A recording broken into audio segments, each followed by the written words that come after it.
Make sure to like the video, subscribe to the channel and turn on the notification bell so you never miss an update. Twice in the last 20 years I've hit people and they died in the ring. That's the kind of meanness that Ox Baker has. All right, number 7 is Ox Baker, the heart punch. That man just scared me to death when I saw him in magazines when I was a kid. He just had that look to him that's just scary. I didn't get to see him on TV until I was a little bit older, but when I was younger reading the magazine, he had that look and he scared me. How would you describe Ox Baker's look? And I don't get into undesirable people like Walrus Face, Ox Baker, but I have an important question I would like to ask Ox Baker, Walrus Face. Do you really think that you are so much better than Hustler Rip Rogers? Well, you know, Brenda, I don't know if I'm better than Rip Rogers, but one thing I do know, I'm a lot better than you. You got the biggest butt on a woman I ever saw in my life, Miss Brenda. And get off at this show. We don't need your likes on the type of this here show. It's going to be Ox Baker show from now on. We don't need old Fleabag. We don't need her big butt here in Kansas City. And I'd run her off for all you people here. A big old brutal. He's like he was a big guy, and he had a Yosemite Sam mustache and wild eyebrows. Yeah, those wild eyebrows, the bald head, the big, he just had that big body. It was like 300 pounds, but it wasn't flabby, but it wasn't muscle. It was just solid. Yeah, just solid. Scary, you know, not the greatest wrestler, not technical, but he's going to beat the hell out of someone. And you always heard about that heart punch, and it scared you. You know, he killed a man in the ring was the, you know, word around the campfire, you know. Well, two men died while wrestling him. Right, and I wasn't sure if it was one or two, but I heard someone died, and I think he just did what you was talking about, killer going to the hospital and laughing at the guy, Yukon Eric or whatever. Mm-hmm. I think Ox just went with the story that, yeah, I killed him, you know. From what I've been told, the research I've done, and I'm going to the source with this one, 2 men have been killed in the ring at the hands of your hurt punch. Some people say, not true, that something else happened. Some people say it is true. You're the man. You're the only one left who can tell us. Ox, what happened? You know, wrestling over the years, if you think about it, people have been discussing it. Is it real or unreal?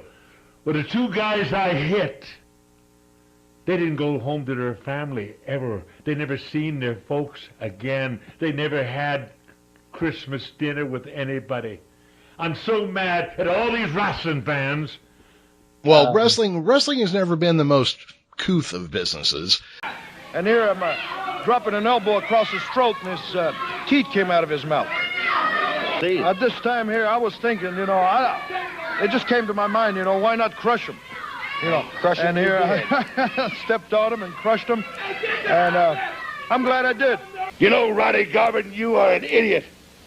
I went out for a steak the other day, ordered it, and realized I couldn't eat it. Do you realize how hungry I was that day watching people eat steak around me? I had to go to the supermarket and get me a can of soup. That's the only... Yeah, it's funny to a lot of people, but Ronnie Garvin, it ain't going to be funny when I get through with you. I love steak, not soup, Ronnie Garvin, and I'm going to... Oh, I don't even want to talk to you, idiot. Let's talk about that heart punch for a second. Yeah. Because that thing looks mean as shit. You know, you get that arm out of the way and you slam him right in the chest and the guys drop. Yeah. Well, it's like the Vulcan neck pinch of punches, you know? Yeah. You know what else is scary, and put you right down real quick?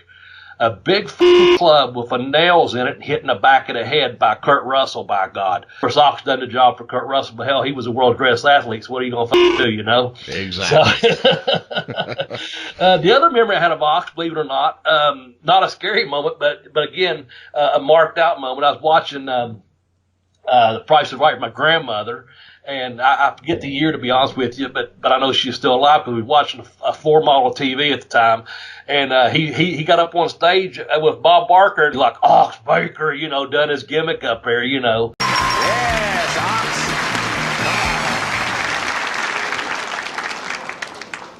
Now the best two-looking men in the world are on this stage right now. You took the words right out of my mouth, Ox. Before we go on here, have you ever wrestled in Springfield, Missouri? Yes, I have. I've been there many times. At the Shrine Mosque? Yes, sir. I've been there. Do you know that when I was in Drury College, I ran the concessions at the Shrine Mosque when they had the wrestling matches there? That's very good. I might have seen you there when I was younger. Had Ox on his shirt, you know, and Bob put him over and he told me he's a professional wrestler and stuff. So anytime, and that's, again, let me predate myself here on what I'm saying.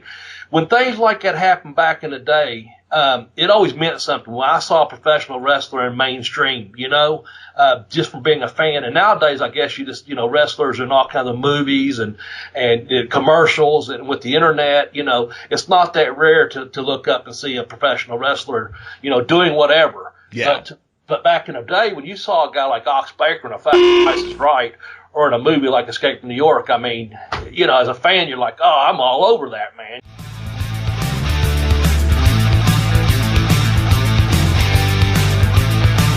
Make sure to like the video, subscribe to the channel and turn on the notification bell so you never miss an update.